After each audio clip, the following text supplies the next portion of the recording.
اعوذ باللہ من الشیطان الرجیم بسم اللہ الرحمن الرحیم۔ سامعین و ناظرین کرام، السلام علیکم ورحمۃ اللہ وبرکاتہ۔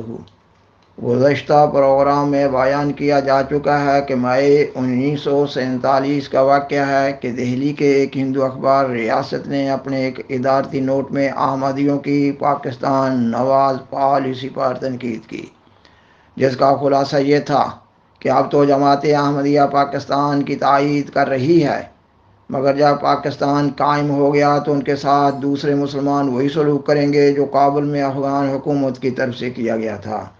جماعت احمدیہ کے دوسرے امام حضرت مرزا بشیر الدین محمود احمد رضی اللہ تعالیٰ عنہ کو جب اخبار ریاست کے ادارتی نوٹ کا علم ہوا تو آپ نے 16 مئی 1947 کو نماز مغرب کے بعد قادیان کے احباب جماعت سے خطاب فرمایا۔ آپ نے اپنی تقریر میں مطالبہ پاکستان کی معقولیت و ضرورت کو مختلف نقطۂ نگاہ سے بڑی تفصیل سے بیان فرمایا۔ آپ نے فرمایا کہ مسلمان مظلوم ہیں، اس لیے ہم ہر صورت میں مظلوموں کے ساتھ ہو کر اپنے کام کو جاری رکھیں گے، خواہ ہمیں تختہ دار پر ہی لٹکا دیا جائے۔ آج کے پروگرام میں حضرت خلیفۃ المسیح ثانی رضی اللہ تعالیٰ عنہ کی تقریر کی دوسری قسط پیش کی جا رہی ہے، اور یہ اس پروگرام کی آخری قسط ہے۔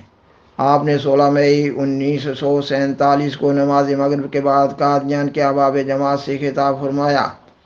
آپ نے اپنی تقریر میں مزید فرمایا یہ کہ بے شک ہمیں مسلمانوں کی طرف سے بھی بعض اوقات تکالیف پہنچ جاتی ہیں، اور ہم تسلیم کر لیتے ہیں کہ شاید وہ ہمیں پھانسی پر چڑھا دیں گے، لیکن میں ہندوؤں سے یہ پوچھتا ہوں کہ تم لوگوں نے ہمیں کب سکھ دیا تھا؟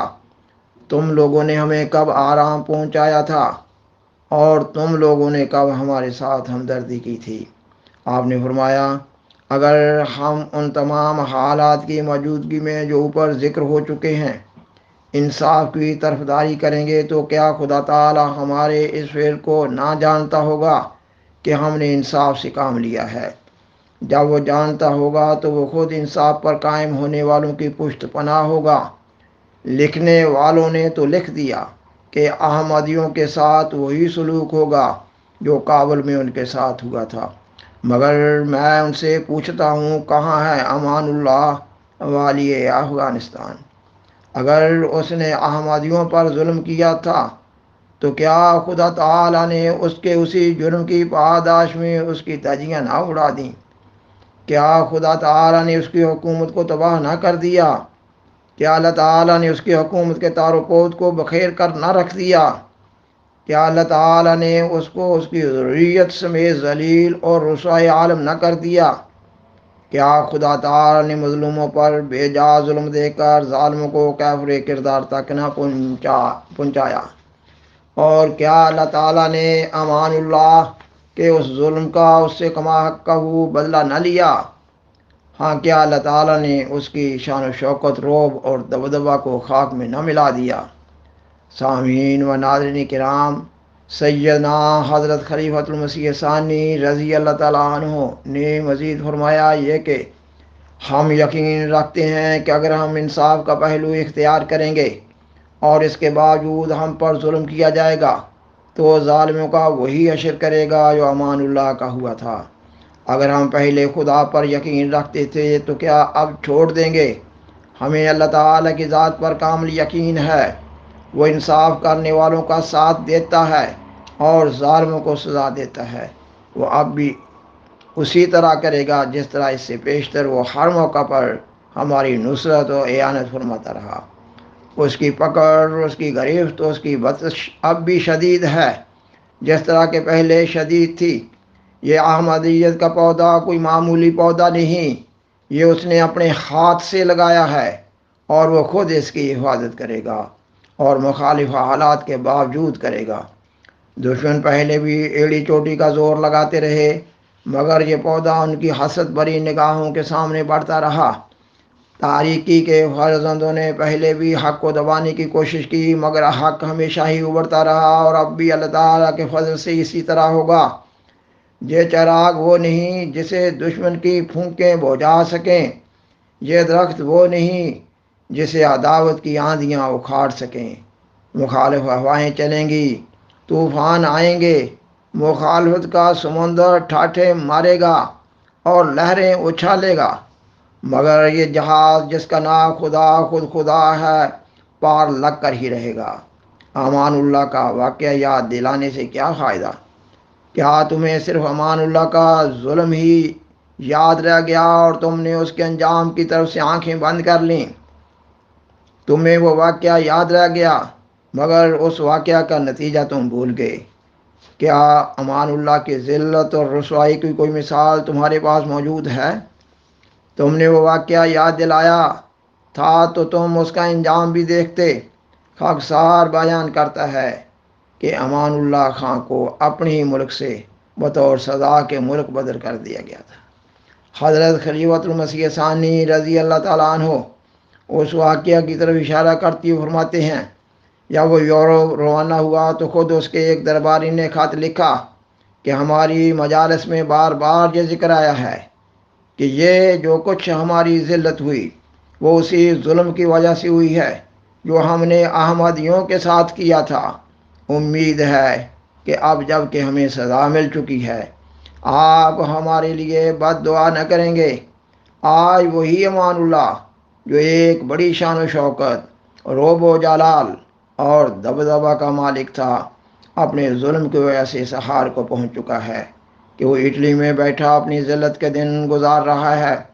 وہ کتنا چالاک اور ہوشیار بادشاہ تھا کہ اس نے اپنی باج گزار ریاست کو آزاد بنا دیا، مگر جب اس نے غریب احمدیوں پر ظلم کیا تو اس کی ساری طاقت اور قوت مٹا دی گئی اور اس نے اپنے ظلم کا نتیجہ پا لیا اور ایسا پایا کہ آج تک اس کی سزا بھگت رہا ہے۔ ایک طالب حق اور انصاف پسند آدمی کے لیے یہی ایک نشان کافی ہے۔ کاش لوگ اس پر غور کرتے۔ سامعین و ناظرین کرام، آپ نے فرمایا ہمارا فرض ہے کہ ہم مظلوم قوم کی مدد کریں، چاہے وہ ہمیں ماریں یا دکھ پہنچائیں۔ ہمیں تو ہر قوم نے ستایا اور دکھ دیا ہے لیکن ہم نے انصاف نہیں چھوڑا۔ جب ہندوؤں پر مسلمانوں نے ظلم کیا ہم نے ہندوؤں کا ساتھ دیا، جب مسلمانوں پر ہندوؤں نے ظلم کیا ہم نے مسلمانوں کا ساتھ دیا، جب لوگوں نے بغاوت کی ہم نے حکومت کا ساتھ دیا، اور جب حکومت نے ناواجب سختی کی ہم نے رعایا کی تائید میں آواز اٹھائی، اور ہم اسی طرح کرتے جائیں گے، خواہ اس انصاف کی تائید میں ہمیں کتنی ہی تکلیف کیوں نہ اٹھانی پڑے۔ ہمیں سب قوموں کے سلوک یاد ہیں۔ کیا ہمیں وہ دن بھول گئے ہیں جب سردار کھڑک سنگھ صاحب نے تقریر کی تھی کہ ہم قادیان کی اینٹ سے اینٹ بجا دیں گے اور قادیان کے ملبہ کو دریا برد کر دیں گے؟ پھر کیا لیکھ رام ہندو تھا یا نہیں؟ وہ لوگ جنہوں نے احراریوں کا ساتھ دیا تھا وہ ہندو تھے یا نہیں؟ مگر ہم بتا دینا چاہتے ہیں کہ جو شخص یا جماعت خدا تعالیٰ کا پیغام لے کر کھڑی ہو اس کی ساری دنیا دشمن ہوتی ہے۔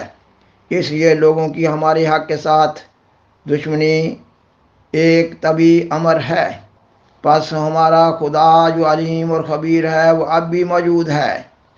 اگر ہم انصاف سے کام لیں گے اور پھر بھی ہم پر ظلم ہوگا تو وہ ضرور ظالموں کو گرفت کیے بغیر نہ چھوڑے گا، اور جب انصاف پر قائم ہونے کے باوجود ہم پر ظلم ہوگا تو خدا کہے گا انہوں نے دشمنوں کے ساتھ انصاف کیا تھا، کیا میں ان کا دوست ہو کر ان سے انصاف نہ کروں گا؟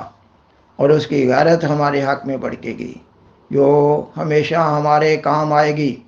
خاکسار بیان کرتا ہے کہ ہندو اخبار ریاست نے لوگوں کے جماعت احمدیہ سے غیر منصفانہ رویوں کو دیکھتے ہوئے جماعت احمدیہ کو انتباہ کیا، یہ کہ جب پاکستان بن جائے گا تو احمدیوں سے اختلاف رکھنے والے پاکستان کے مسلمان ان سے ظالمانہ برتاؤ کریں گے۔ اور سیدنا حضرت خلیفۃ المسیح ثانی رضی اللہ تعالیٰ عنہ نے اس اخبار کے اس بیان کے پس منظر میں جو خطاب فرمایا اس میں الہی جماعتوں کے ضابطۂ اخلاق اور اللہ تعالیٰ کا الہی جماعتوں سے جو حفاظت کا وعدہ ہوتا ہے اس کا ذکر کیا۔ پاکستان میں جماعت احمدیہ پر عرصہ حیات تنگ کر دیا گیا ہے لیکن اللہ تعالیٰ بھی جماعت احمدیہ پر جبر و استبداد کرنے والوں کو نقد عبرتناک سزا دیتا رہتا ہے۔ دشمن احمدیت ذوالفقار علی بھٹو اور فوجی ڈکٹیٹر ضیاء الحق کا عبرتناک انجام سب کے سامنے ہے۔ جو شخص جس قدر احمدیت کی مخالفت کرتا ہے، اللہ تعالیٰ بھی اسی قدر اس کا حساب چکا دیتا ہے۔ دنیا میں دشمنان احمدیت کے عبرتناک انجام کی کہانیاں ملک ملک بکھری پڑی ہیں۔ کاش مخالفین احمدیت ان کہانیوں سے عبرت حاصل کریں۔ سامعین و ناظرین کرام، بلاخر درخواست ہے کہ برائے مہربانی اس پروگرام کو دوسروں سے شیئر کریں اور حضرائے کرم اس چینل کو سبسکرائب کریں۔ جزاکم اللہ تعالی احسن الجزاء وآخر دعوانا ان الحمد للہ رب العالمین والسلام علیکم ورحمۃ اللہ وبرکاتہ۔ شکریہ۔